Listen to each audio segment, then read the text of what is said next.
The Dinosaurs of Waterhouse Hawkins. Genre: a biography. It is a story of a person's life written by another person. As you read Waterhouse Hawkins, notice how the author presents major events in his life. As we are reading today, I'd like you to remember the question of the week: how can paleontologists help us understand the past? If you did not do your homework yesterday by going on Socrative and answering this question, please pause this video and do it now.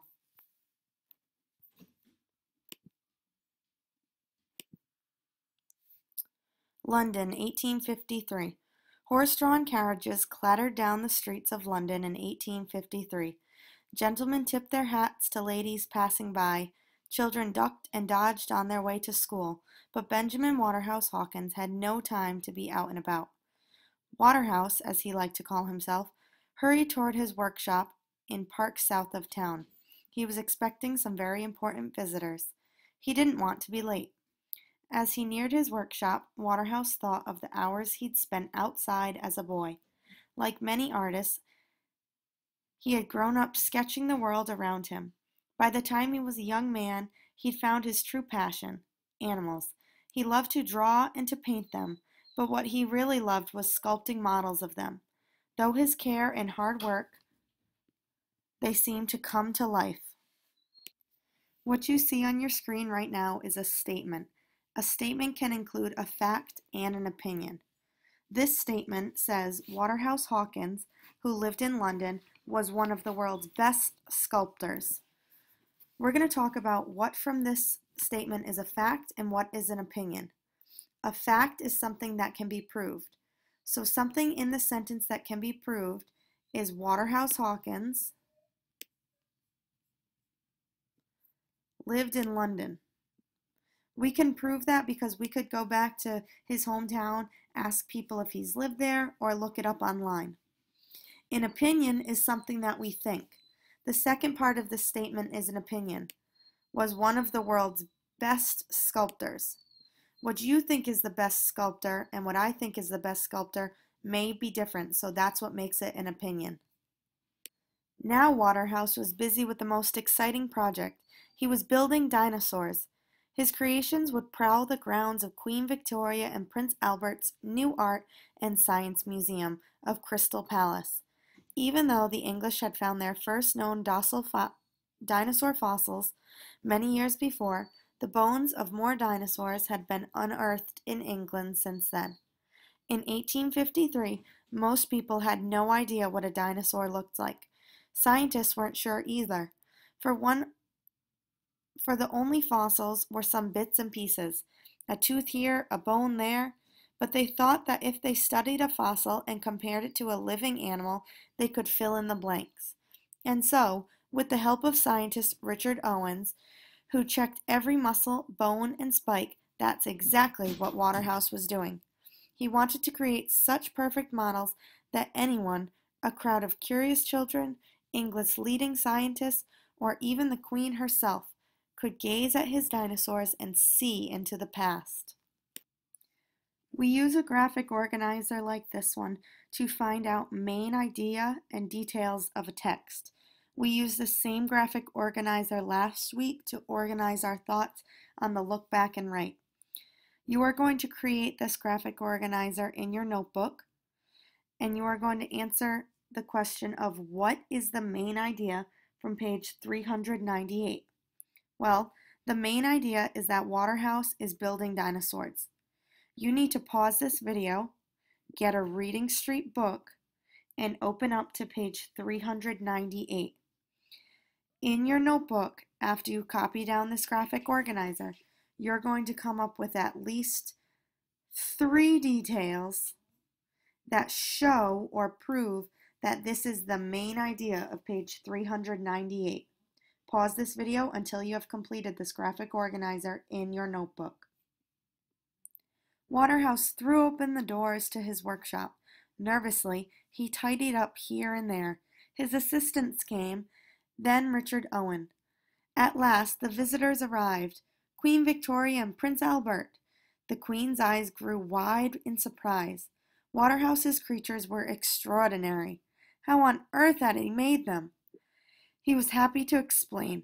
The iguanodon, for instance, had teeth that were quite similar to the teeth of an iguana.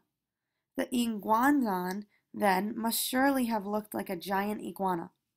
Waterhouse pointed out that the few iguanodon bones helped determine the model's size and proportion, and another bone, almost a spike, most likely sat on the nose like a rhino's horn.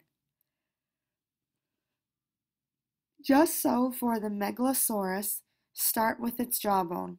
Compare to the anatomy of a lizard.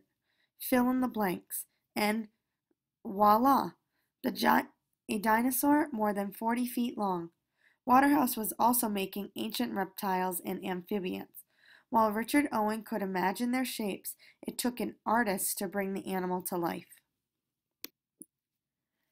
Homonyms are words that have the same spelling and are pronounced the same, but have different meanings.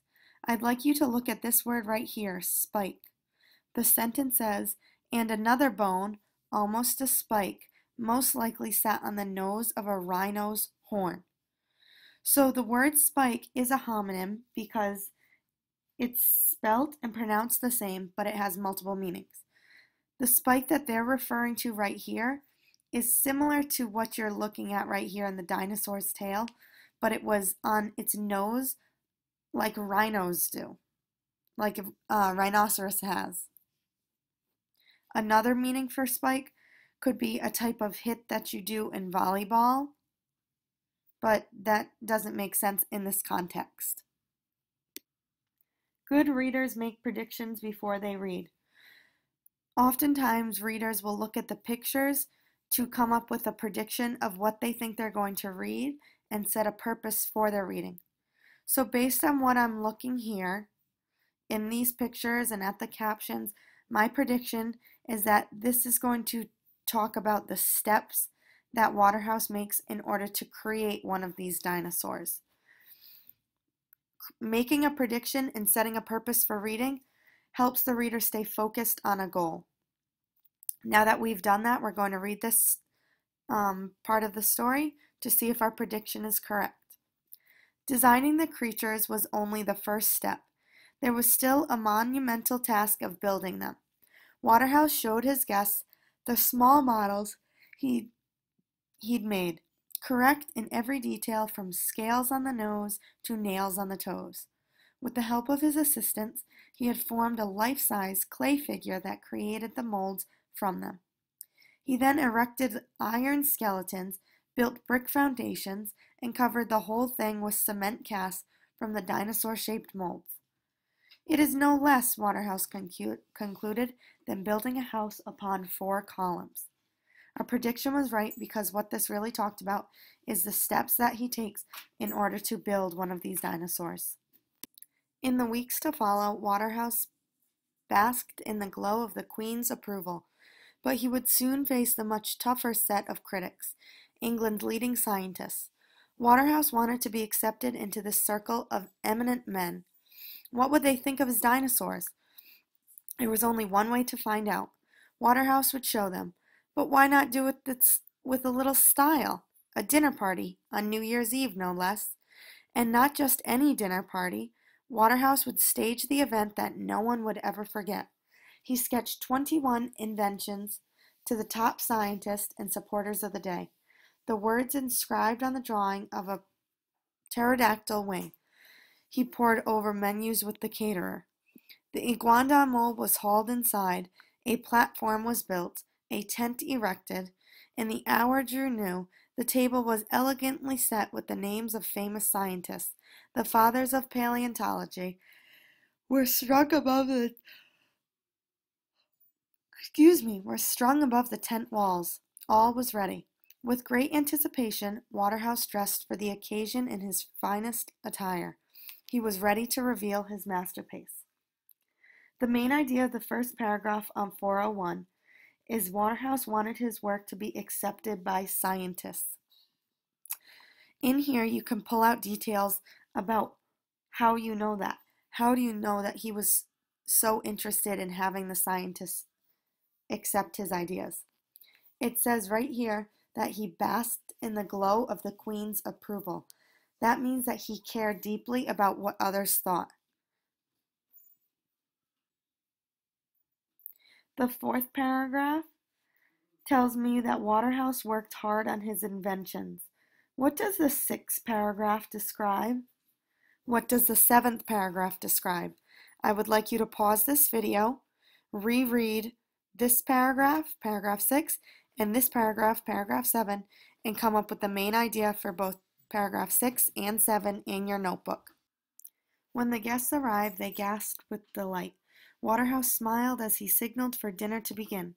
With solemn formality, the footman served course after course from silver platters.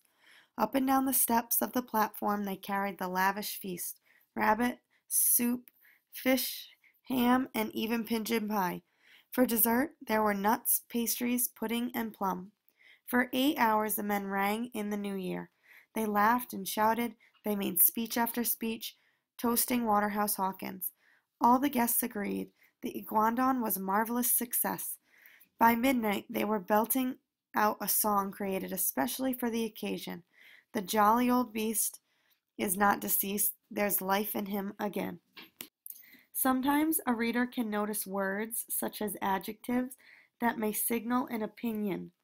I would like you to find a statement of opinion on page 407 that uses a clue word to let you know that it's an opinion. Please write this opinion sentence in your notebook. The next months passed in by the concrete, stone, and iron as Waterhouse put the finishing touches on his dinosaurs. Inside the iguanodon's lower jaw, he signaled the work. B. Hawkins, Builder, 1854. The models were now ready for the grand opening of the Crystal Palace at Sydenham Park. 40,000 spectators attended the regal ceremony. In the sun-filled center court, Waterhouse mingled with the scientists and foreign dignitaries. At last, the Queen arrived. The crowd cheered, "Hurrah, hurrah!" Cannons boomed, music swelled, and the choir of 1,000 voices sang. Waterhouse bowed before the Queen. Then she and Prince Albert invited the spectators to join the amazing sights. Waterhouse hurried to the leak and waited till the crowd to arrive. First 2, then 10, then a dozen more. Gasped, shrieked, laughed, and cried. So this was a dinosaur.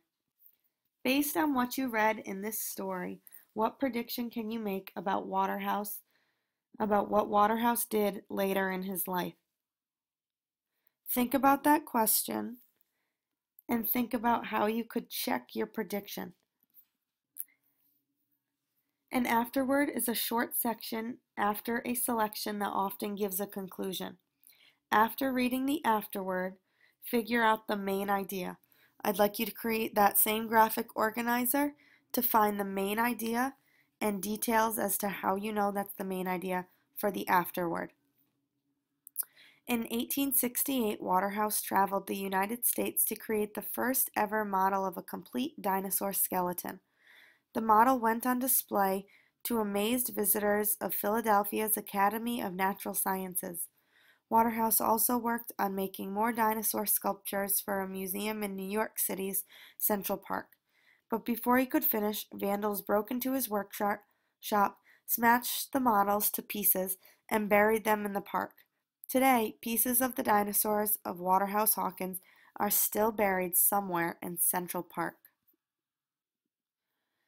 Please go get a reading street book off of the shelf and open to page 412.